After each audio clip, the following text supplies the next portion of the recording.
ফেসবুকে content monetize দিলেও আমরা যারা নতুন রয়েছি বা আমাদের অনেকের কন্টেন্ট মনিটাইজটা আসতেছে না, এই ধরনের সমস্যাটা অনেকেরই আছে। তো ওই কন্টেন্ট মনিটাইজটা আমাদের না আসার কারণে অনেকগুলো কাজ রয়েছে, কারণ রয়েছে, সেগুলো আমাদেরকে জানতে হবে। তো বর্তমানে যেহেতু কন্টেন্ট মনিটাইজ দিচ্ছে, আর এই কন্টেন্ট মনিটাইজের যে কন্ডিশন বা বিষয়টা রয়েছে তা হচ্ছে কোনো ধরনের কোনো ফলোয়ার লাগবে না।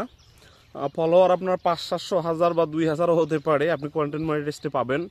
কোনো ধরনের কোনো ওয়াচ টাইমও লাগবে না। তো কি লাগবে সেটা হচ্ছে আমাদেরকে নিয়ম মাফিক পোস্ট করতে হবে। মূলত 4 ক্যাটাগরির পোস্ট আমাদেরকে করতে হবে। একটি হচ্ছে ফটো, টেক্সট, ভিডিও, অ্যান্ড আমাদেরকে আর কি আপলোড দিতে হবে, রিলস ভিডিও আপলোড দিতে হবে। তো এই 4টি নিয়ম মাফিক আমাদেরকে আপলোড দিতে হবে। চেষ্টা করতে হবে প্রতিদিনই এই 4টি অন্তত একটি করে হলেও এই 4টি আমাদেরকে পোস্ট করতে হবে। অবশ্যই অবশ্যই আমাদের জন্য এটি অত্যন্ত গুরুত্বপূর্ণ। তো বর্তমানে কন্টেন্ট মনিটাইজটা কারা পাচ্ছে সেটা কিন্তু নির্ভর করতেছে তার পেজের উপরে নির্ভর করতেছে। তো যাদের এর আগের ইনস্ট্রিম অ্যাডস এবং অ্যাডস অন রিলস এই সকল সেটআপ আছে, শুধু প্রাথমিকভাবে তারাই কিন্তু এই কন্টেন্ট মনিটাইজটি পাচ্ছে। অনেকের আবার ফ্রেশ পেজ রয়েছে, যে পেজে বা প্রোফাইলে কোনো ধরনের কোনো কমিউনিটি গাইডলাইন স্ট্রাইক নাই বা কমিউনিটি স্ট্যান্ডার্ড যে বিষয়গুলো রয়েছে এগুলো নাই, শুধু তারাই কিন্তু এই কন্টেন্ট মনিটাইজটি পাচ্ছে। তো আমাদের যাদের পেজে আমরা কন্টেন্ট মনিটাইজটি পাচ্ছি, এটা অবশ্যই মাথায় রাখতে হবে যে ফেসবুক চায় যে সকলেই এখান থেকে সফলতা পাক, সকলেই এখান থেকে কন্টেন্ট মনিটাইজ পাক। তো এটি হলো একটি রোবোটিক সিস্টেম। আর এই রোবোটিক যে সিস্টেমটা রয়েছে, রোবটস শুধু তাদেরকেই দিচ্ছে যাদের এই কন্ডিশনগুলো ফিল আপ হচ্ছে।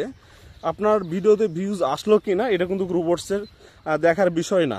রোবট শুধু চেক করতেছে যে আপনার যে 4টা যে বিষয় আপনাকে পোস্ট করতে হবে, এই 4টা বিষয় আপনি সঠিকভাবে পোস্ট করেছেন কি না বা এগুলো পোস্ট করা হচ্ছে কি না, রোবটস কিন্তু এটা দেখেই আপনাকে সেটআপ পাঠিয়ে দিবে।